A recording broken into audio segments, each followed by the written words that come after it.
એક મહત્વના સમાચાર સામે આવી રહ્યા છે સાયબર ક્રાઇમના હની ટ્રેપનો એક મોટો મામલો સામે આવ્યો છે અને આ અંગે પોલીસ સાયબર ક્રાઇમ અત્યારે તપાસ કરી રહી છે. શું છે આ સમગ્ર મામલો?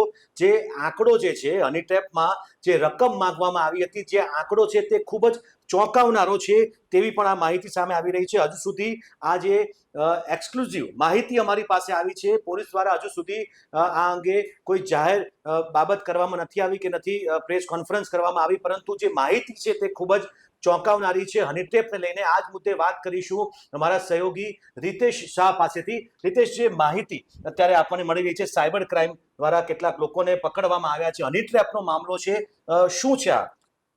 નરેન્દ્રસિંહ, જો તમને જણાવી દઉં કે આ કેસની અંદર બે આરોપીની સાયબર ક્રાઇમે ધરપકડ કરી છે. એમાં એક યુવતી છે અને બીજા એક વીકલી પેપરના પત્રકાર છે તેવું હાલ જાણવા મળ્યું છે. અને યુવતીએ અને આ યુવકે 50 કરોડ રૂપિયા વેપારી પાસે માંગ્યા. 50 કરોડ રૂપિયા? હા, 50 કરોડ રૂપિયા માંગ્યા હતા. અને 50 કરોડ રૂપિયા માંગતા એમને જરાય શરમ પણ નહોતી આવી. અને 50 કરોડથી વધતા જ જતા હતા. પરંતુ બિલ્ડર ખૂબ જ મુસીબતમાં મુકાઈ ગયા એવું એમને લાગ્યું, એટલે એમના મિત્રો દોસ્તારમાં એમને વાત કરી, એટલે છેલ્લે 10 કરોડ રૂપિયામાં આખી ડીલ નક્કી થઈ. તો આખરે પોલીસની ઝપેટમાં, સાયબર ક્રાઇમની ઝપેટમાં કેવી રીતે આવ્યા લોકો?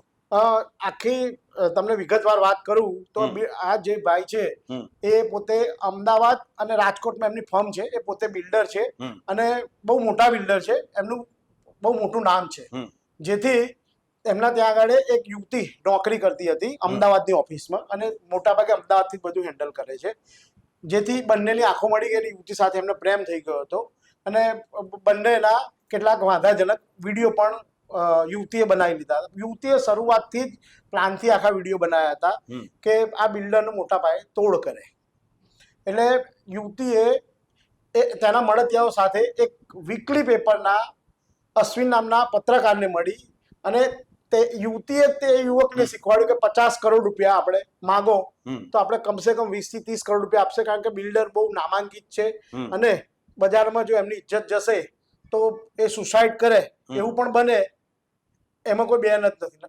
બરોબર. તો આખરે એની વારે કોણ આવ્યું? આજે બિલ્ડર ભોગ બને એની વારે કોણ આવ્યું? બિલ્ડર ઘણા સમયથી કંટાળી ગયા હતા. તેમને એમના મિત્રો દોસ્તારને બધાને વાત કરી અને એમના જે અંગત જે હતા એ લોકોને કીધું કે ભાઈ મારે 50 કરોડ રૂપિયા મારા પૈસા જોઈએ છે. બીજા મિત્રો સાથે ને બધાએ કીધું કેમ તમારે તાત્કાલિક જરૂર પડી?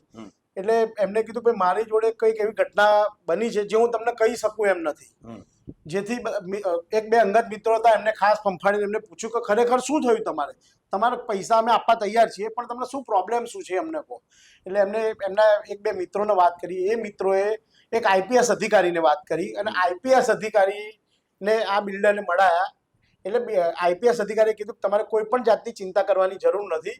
જે તમારી જોડે જે ઘટના બની છે અમને સાચી ઘટના કહી દો, ખરેખર શું છે. એટલે બિલ્ડર અને યુવતીના વાંધાજનક વિડીયો હતા અને એ વિડીયો યુવતીએ પેલા પ્રેસ વાળા વીકલી પેપર વાળા અશ્વિન નામના વ્યક્તિને આપ્યા હતા. અને અશ્વિન દ્વારા આખું એને જે બિલ્ડર છે તેને ધમકી ભર્યા ફોન કરવામાં આવ્યા? હા, અશ્વિન ચૌહાણ નામનો જે પત્રકાર છે એ ફોન કરતો હતો કે ભાઈ તમારા અશ્લીલ વિડીયો મારી પાસે છે, જો તમે એ નહીં આના વિશે તમે કંઈ નહીં કરો તો હું બધા મારામાં તો આપીશ પણ બીજા બધા મીડિયાઓમાં પણ તમને બદનામ કરી નાખીશ. એવી ધમકી આપી બિલ્ડરે? હા, એવી ધમકી આપીને ખંડણી માંગી હતી.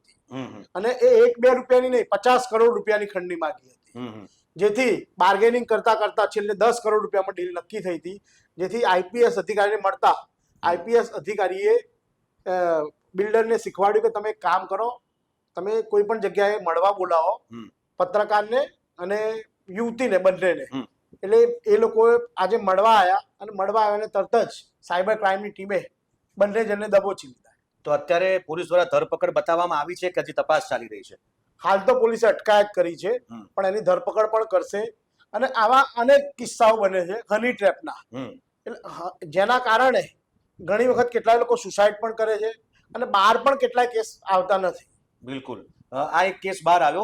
ખાસ તો મહત્વની વાત એ છે કે હની ટ્રેપના કિસ્સાઓ અવારનવાર બનતા હોય છે અને ઘણા બધા લોકો તેનો ભોગ પણ બનતા હોય છે અને પૈસા આપી દેતા હોય છે. ડરથી, એક સમાજના ડરથી, આબરૂ જવાના ડરથી. ખાસ હું તમને એ કહેવા માંગુ છું, આ જે મુદ્દો જે ઉજાગર કરવાનો મુખ્ય ઉદ્દેશ એ જ છે કે તમને પણ કોઈ આવી રીતે જો કદાચ હની ટ્રેપમાં ફસાવાનો પ્રયાસ કરે તો બિલકુલ તમે ગભરાશો નહીં, પોલીસને જાણ કરો.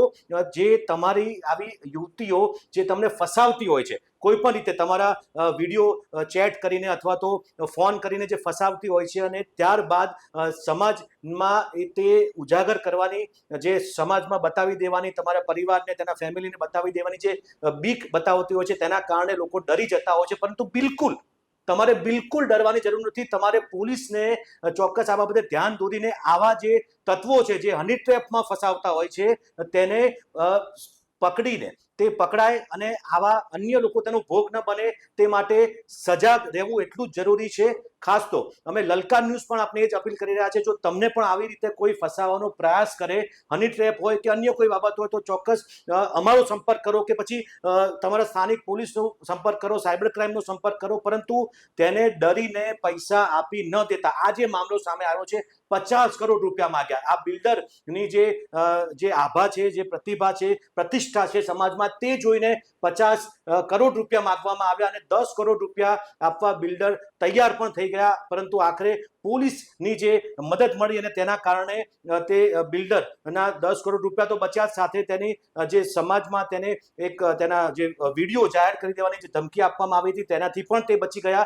અને હવે આ જે મામલો અત્યારે સાયબર ક્રાઇમ તપાસ કરી રહી છે અને આની પાછળ કોઈ અન્ય ગેંગ સંકળાયેલી છે કે કેમ, આ યુવતી અને તેના સાથીદારની સાથે સાથે તે પણ હવે તપાસ થશે અને સમગ્ર સત્ય હકીકત બહાર આવશે. આ જ પ્રકારના ન્યૂઝ જોવા અમારી લલકારને લાઈક કરો, શેર કરો અને સબસ્ક્રાઇબ કરવાનું ભૂલતા નહીં. નમસ્કાર.